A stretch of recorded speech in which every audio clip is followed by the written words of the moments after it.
साताऱ्यातील खंडाळा तालुक्यातील कौसुर्डी गावाच्या हद्दीत कचरा डेपो जवळील रस्त्यावर अज्ञात व्यक्तीने एक्सपायरी डेट संपलेली तसेच बुरशी लागलेली चॉकलेट आणि बिस्किट पुढे उघड्यावर टाकल्याचा प्रकार समोर आला आहे।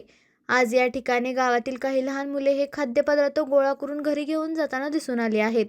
उघड्यावर टाकलेले आणि मुदत संपलेले खाद्यपदार्थ लहान मुलांनी खाल्ल्यास त्यांच्या आरोग्यावर गंभीर परिणाम होण्याची शक्यता आहे।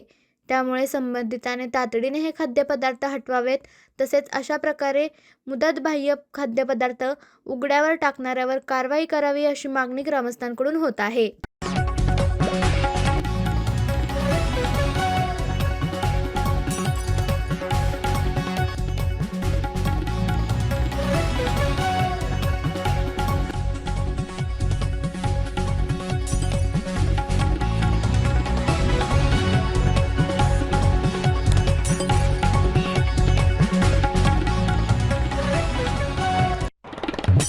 आपल्या तालुक्यातील जिल्ह्यातील बातम्या सर्वप्रथम पाहण्यासाठी आजच सातारा न्यूजला YouTube चॅनलवर सबस्क्राइब करा, लाईक करा, शेअर करा आणि बेल आयकॉन प्रेस करायला विसरू नका।